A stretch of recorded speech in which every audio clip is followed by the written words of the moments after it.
የኢትዮጵያ አናባፕቲስት ቤተክርስቲያን የሆነችው መሠረተ ክርስቶስ ስለ ጥምቀት በእምነት መግለጫዋ እንዲህ አስፈራለች። ጥምቀት አንድ ሰው ከኃጢአቱ ንስሐ ገብቶ ኢየሱስ ክርስቶስን በእምነት እንደ ግል አዳኙና ጌታው አድርጎ በመቀበል ድነትን ካገኘ በኋላ ከክርስቶስ ሞትና ትንሣኤ ጋር መተባበሩን፣ ጌታን ሊከተል መወሰኑንና ከቅዱሳን ጋር ኅብረት ማድረጉን በሚታይ መልኩ ለመግለጽ በአብ በወልድና በመንፈስ ቅዱስ ስም በውሃ ውስጥ በማጥለቅ የሚከናወን የቤተ ክርስቲያን አባልነትንም የሚያስገኝ ቅዱስ ሥርዓት መሆኑን ታምናለች፣ ታከናውናለች። የኢትዮጵያ የሙሉ ወንጌል አማኞች ቤተ ክርስቲያን የእምነት መግለጫም ስለ ጥምቀት ተመሳሳይ ትምህርት አለው። የውሃ ጥምቀት ይህ ሥርዓት ከወንጌል ስብከትና የማስተማር ተልዕኮ ጋር ተያይዞ የቀረበ ሲሆን በእምነት ደህንነታቸውን ያረጋገጡ አማኞች ሁሉ ሊፈጽሙት የሚገባ ለአጥቢያ ቤተ ክርስቲያን አባልነት የሚያበቃ ሥርዓት ነው። የውሃ ጥምቀት ሥርዓት የሚፈጸመው በአብ በወልድና በመንፈስ ቅዱስ ስም በውሃ ውስጥ በመጥለቅ ሲሆን አማኙ ከጌታ ከኢየሱስ ጋር በሞቱና በትንሣኤው መተባበሩን የሚገልጽበት የምስክርነት መንገድ ነው። የኢትዮጵያ ቃልዮት ቤተ ክርስቲያን የእምነት መግለጫም ስለ ውሃ ጥምቀት የሚከተለውን ይላል። ጥምቀት ማለት መጥለቅ ወይም መዋሃድ ሲሆን ቤተ ክርስቲያናችን የመንፈስ ቅዱስንና የውሃን ጥምቀት ሥርዓት ትቀበላለች።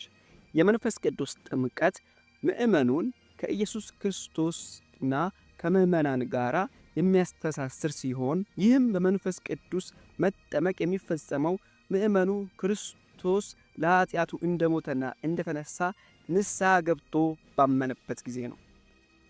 የውሃ ጥምቀት ጌታችን ኢየሱስ ክርስቶስ ባዘዘው መሠረት ዳግመኛ የተወለደው ሰው በአብ በወልድና በመንፈስ ቅዱስ ስም በውሃ ይጠመቃል።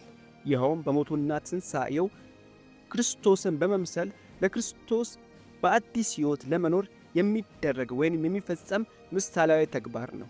መዳን መንጻትም በኢየሱስ ክርስቶስ ስምና ደም ብቻ ሲሆን የውሃ ጥምቀት የደህንነት ምስክርነት ነው። ስንጠመቅ ከእርሱ ጋር አንድ እንሆን ዘንድ ሞቱን በሚመስል ሞት ውሃ ውስጥ እንጠልቃለን።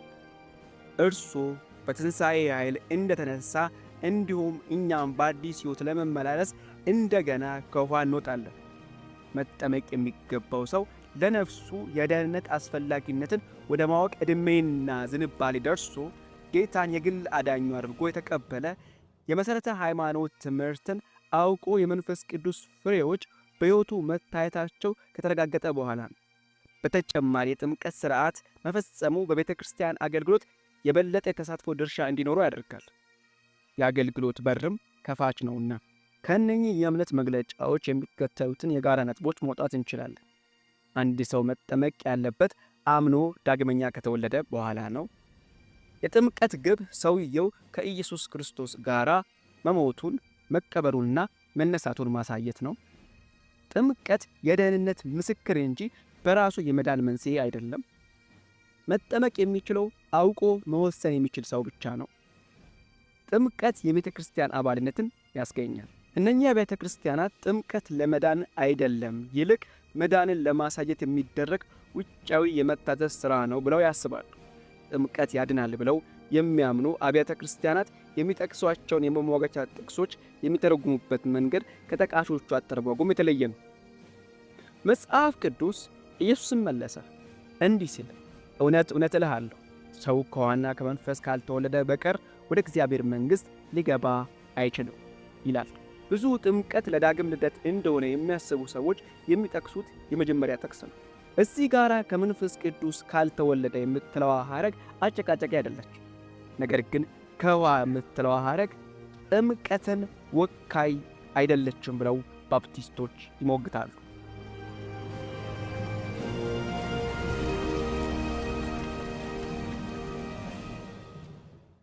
በዚህ ክፍል ውኃ የሚለው ቃል የክርስቲያናዊ ጥምቀት ነው ብሎ መተርጎም መሠረታዊ ችግሮች አሉበት። ምክንያቱም የምንባቡ አውድ ይህንን ትንተና የሚደግፍ አይደለምና። በመጀመሪያ ቁጥር 8 ነፋስ ወደሚወደው ይነፍሳል፣ ድምፁን ትሰማለህ፣ ነገር ግን ከወዴት እንደመጣ ወዴትም እንደሚሄድ አታውቅም። ከመንፈስ የተወለደ ሁሉ እንዲሁ ነው በማለት ሙሉ በሙሉ ትኩረቱን ያደረገው በመንፈስ ቅዱስ ሥራ ላይ ብቻ በመሆኑ፣ በመቀጠል ደግሞ ዳግም ልደት የእግዚአብሔርና የክርስቶስ ሥራ በመሆኑ እንዲሁም የእምነት ሥራ ብቻ በመሆኑ ውሃ የሚለው ቃል ክርስቲያናዊ ጥምቀትን ያሳያል ወደሚለው ድምዳሜ መድረስ አይችልም። ከመንፈስ መወለድ ከውሃ ጥምቀት ጋር ይያያዛል ብሎ ማሰብ ሲበዛ እንግዳ ትምህርት ነው። አንዳንዶች በዮሐንስ ወንጌል ምዕራፍ 1 ቁጥር 26 እስከ 33 ላይ ውሃና መንፈስ የሚለው ቃል ጥምቀትንና የመንፈስ ቅዱስ ጥምቀትን የሚያመለክት መሆኑን ሲያመለክት፣ በዚህ ክፍልም ላይ ውሃ የሚለው ቃል የውሃ ጥምቀትን ያመለክታል የሚል ሙግት ያቀርባሉ። ይህ ሙግት ግን በርካታ መሠረታዊ ችግሮች አሉበት። አንደኛው ክፍሉ ጥምቀትን የሚያሳይ ከሆነም ማሳየት ያለበት የመጥምቁ ዮሐንስን ጥምቀት ይኸውም ንስሐን እንጂ ክርስቲያናዊ ጥምቀትን ሊያመለክት አይችልም። ዮሐንስ ወንጌል ምዕራፍ 1 ከቁጥር 26 እስከ 33 ውሃ የሚለው ቃል ዮሐንስን ጥምቀት የሚያመለክት ነውና።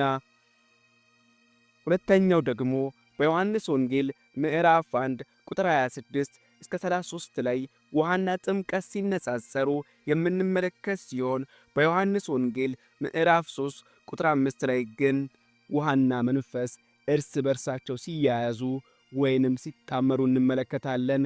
ስለዚህ ዮሐንስ ወንጌል ምዕራፍ 3 ቁጥር 5 ከዮሐንስ ወንጌል ምዕራፍ 1 ቁጥር 26 እስከ 33 ጋር አቆራኝቶ መመልከት ከአውዳዊ ትርጉም ሆነ ከሰዋሰዋዊ አወቃቀሩ ጋር የሚቃረን ነው የሚል መከራከሪያ ያቀርባሉ። ሆኖም ግን ይህ ክፍል ውሃ የሚለው ጥምቀትን አይደለም በሚለው ላይ ተስማሙ እንጂ ይህ ክፍል ውሃ የሚለው ምንድን ነው በሚለው ላይ ግን ስምምነት የላቸውም። በዚህ ክፍል ውሃ የተባለው ጥምቀትን የሚያመለክት ካልሆነ እንግዲያውስ ምንድን ነው የሚለው ጥያቄ ሲቀርብላቸው ሦስት የተለያዩ ምላሾችን ሊመልሱ ይችላሉ። አንደኛ፣ ውሃ የማዕፀን ውሃን ወይንም የመጀመሪያ ልደትን አመልካች ነው። ከውሃ መወለድ የመጀመሪያ ልደት ሲሆን ከመንፈስ ቅዱስ መወለድ ደግሞ ሁለተኛ ልደት ነው የሚል ሙግት ያቀርባሉ። ይኸውም ኢየሱስ መለሰ እንዲህ ሲል፣ እውነት እውነት እላለሁ ሰው ከውሃና ከመንፈስ ካልተወለደ በቀር ወደ እግዚአብሔር መንግሥት ሊገባ አይችልም። ከሥጋ የተወለደ ሥጋ ነው፣ ከመንፈስ የተወለደ መንፈስ ነው በሚለው ክፍል ውስጥ ከሥጋ መወለድ ከውሃ መወለድ ጋራ፣ ከመንፈስ መወለድ ደግሞ የመንፈስ ቅዱስ መወለድ ጋራ ተዛማጅ መሆኑን እንድናስብ የክፍሉ ሰዋሰዋዊ አወቃቀር ስለሚያስገድደን ነው ብለው ይሞግታሉ። በዚህ ክፍል ውሃ የሚለው ቃል ራሱን መንፈስ ቅዱስን የሚያመለክት ነው ብለው የሚከራከሩም አሉ። ለዚህ ደግሞ ኢየሱስ በቀጣዩ ምዕራፍ እኔ ከምሰጠው ውሃ የሚጠጣ ሁሉ ግን ለዘላለም አይጠማም፣ እኔ የምሰጠው ውሃ በእርሱ ውስጥ ለዘላለም ሕይወት የሚፈልቅ የውሃ ምንጭ ይሆናል እንጂ በማለት ውሃ የሚያመለክተው እርሱ የሚሰጠውን ለዘላለም ሰው እንዳይጠማ የሚያደርገውን ውሃ ይኸው መንፈስ ቅዱስን ነው በማለት ይህንን ክፍልም እንደዚያ የሚረዱት አሉ። ሌላው ደግሞ በዚህ ክፍል ውሃ የተባለው አማኞች ሰምተው ዳግመኛ የሚወለዱበትን የእግዚአብሔርን ቃል አመልካች ነው ብሎ የሚሞግቱም አሉ።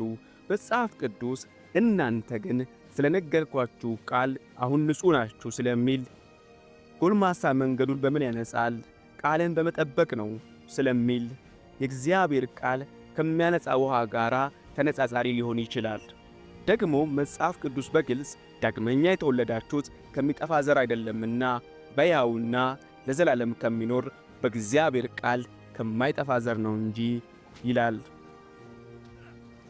ለፍጥረቱ የበኩራት አይነት እንድንሆን በእውነት ቃል አስቦ ወለደን ተብሎ ደግሞ በመጽሐፉ በዚህ ክፍል ውሃ የሚለው ቃል የእግዚአብሔር ቃል ነው የሚል መሟገቻ ያቀርባሉ።